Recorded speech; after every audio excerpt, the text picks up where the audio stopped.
Si vous posez la question autour de vous, combien y a-t-il de races sur la Terre, la réponse est à peu près toujours la même. Il y en aurait 4, chacune déterminée par la couleur de la peau et chacune correspondant à un continent. Eh bien, ce que je vous raconte là est complètement faux. Le problème, c'est qu'un très grand nombre d'entre nous pensent cela, et pire encore, les races pourraient ne pas être tout à fait égales entre elles. Alors comment est-ce qu'on est arrivé à croire cela, et à le croire encore aujourd'hui, faisant vivre ainsi en permanence le racisme? En fait, il y a de nombreuses couches de racisme dans l'histoire des hommes. Le racisme est donc dans nos mémoires. Et bien, c'est de cela dont je voudrais vous parler aujourd'hui. Regardez cette carte ethnographique du monde. Elle vient d'un atlas de 1907 du géographe français Vidal de Lablache, et l'on y constate la corrélation entre continents et prétendues races qui s'y rattachent. Il y en aurait 9, et on repère notamment sur le continent africain et dans une partie de l'Asie les nègres et négroïdes, je cite la légende, la race mongoloïde, les Européens en Europe, Amérique du Nord, partiellement en Amérique du Sud et en Océanie, les Berbères et Arabes, les Pygmées d'Afrique, les Indiens d'Amérique, et enfin les races hyperboréennes dans le Grand Nord. Or, cette carte a été vue par des millions de jeunes Français, et ce jusqu'au milieu du XXe siècle. Et cet atlas allemand, de la même époque, donnait à peu près les mêmes informations. D'après ces cartes, l'espèce humaine est divisée en races, c'est-à-dire des populations qui se distinguent les unes des autres par certains traits héréditaires, comme la couleur de la peau, qui est la différence la plus visible. Ce type de catégorisation remonte aux travaux de naturalistes comme le français Buffon ou le suédois Linné. Il s'agit au XVIIIe siècle, en pleine période des Lumières, de définir, de classer.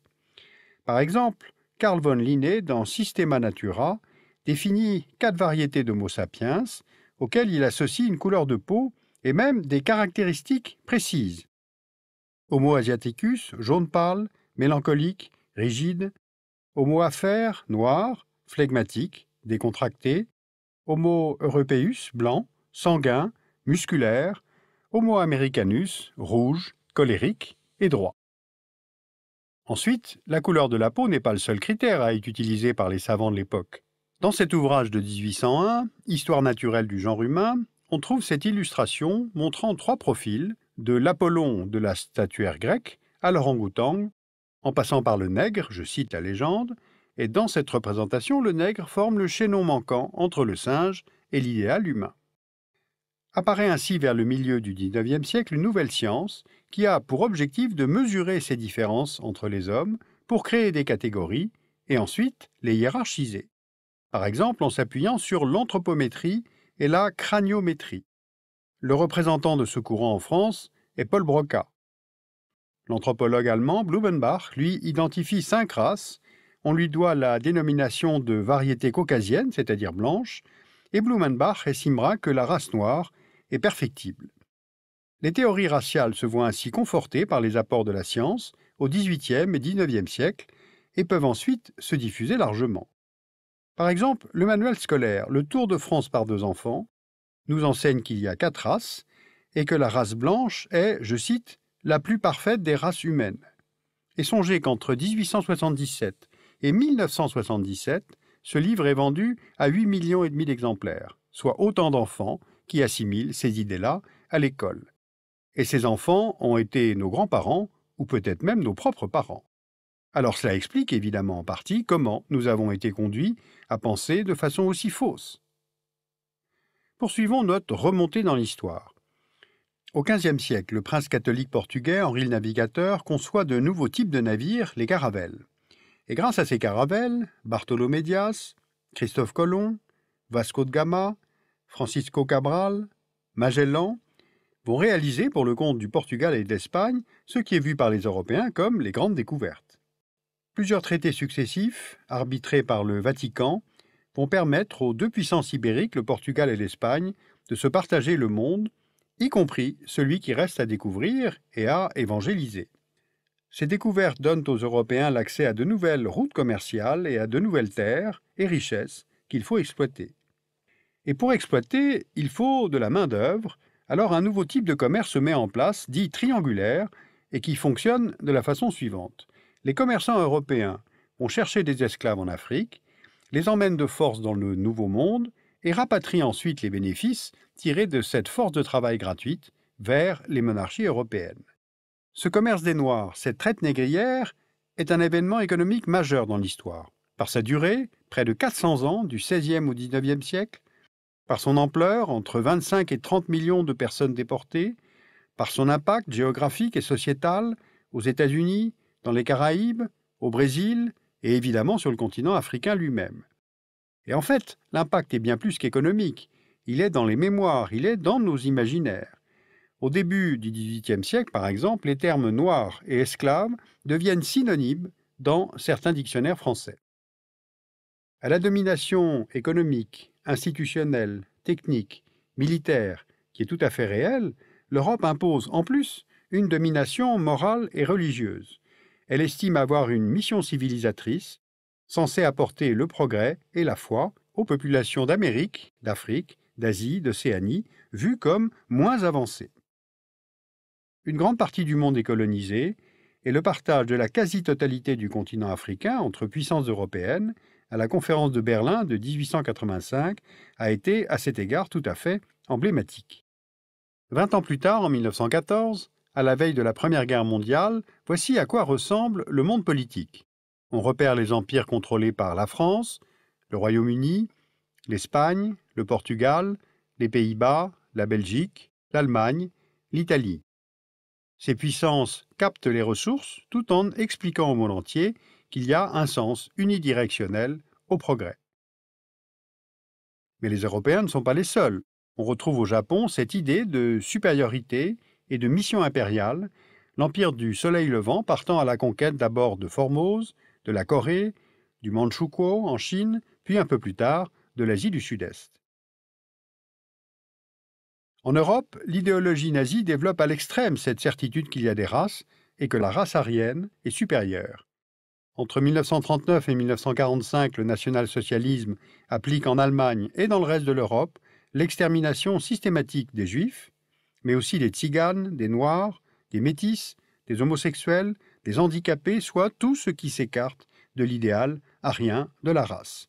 Donc on a encore cette idée de l'infériorité des autres.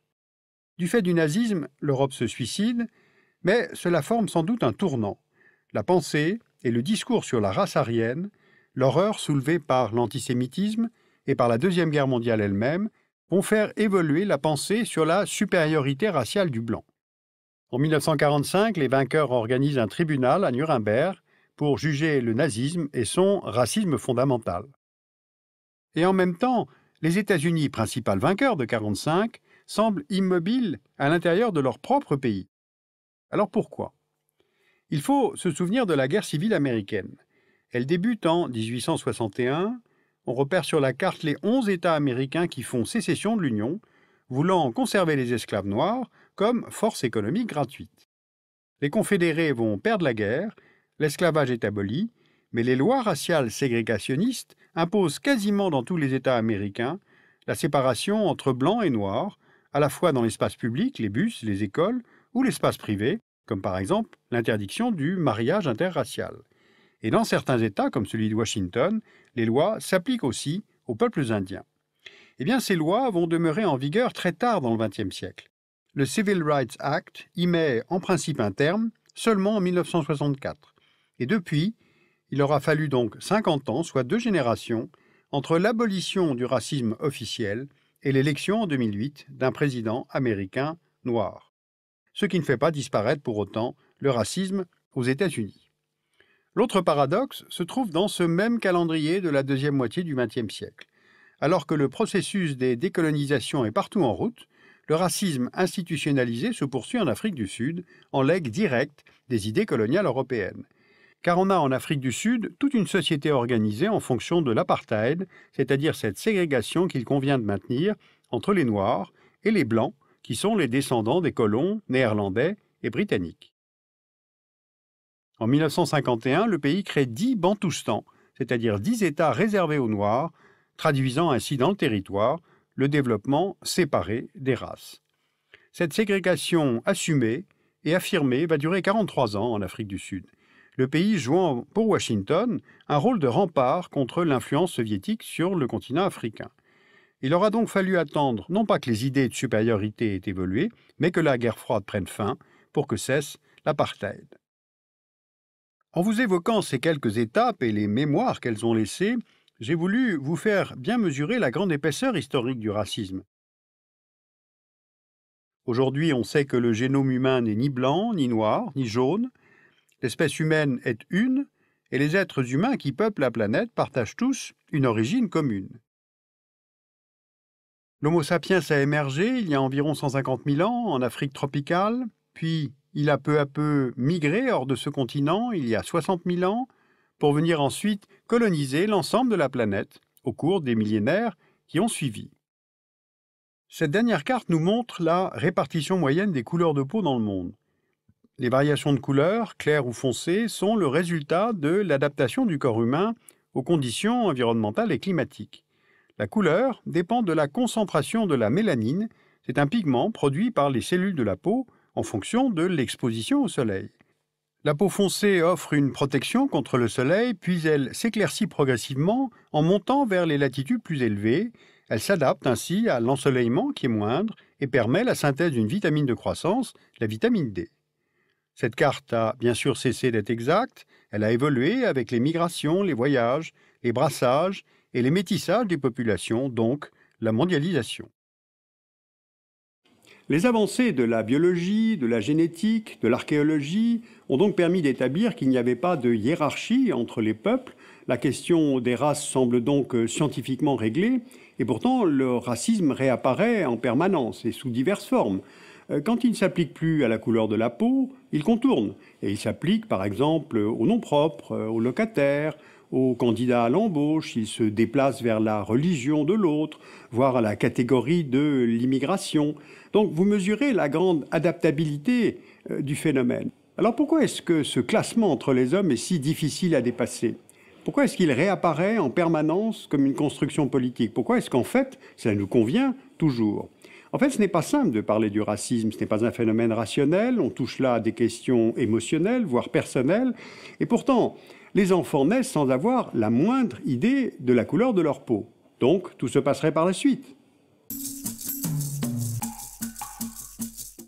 Sur cette question fondamentale du racisme et sa trop longue histoire, je vous renvoie tout d'abord au DVD, double DVD, qui s'appelle Nous autres, Éducation contre le racisme, conçu par la Fondation Thuram. Le numéro de novembre 2011 de la revue Textes et documents pour la classe est consacré à l'exposition Exhibition ou l'invention du sauvage, qui se tient au musée du Quai Branly jusqu'au 3 juin 2012. Et puis je vous conseille vivement de lire le livre de Liliane Thuram, Mes étoiles noires, édité au Seuil dans la collection Point.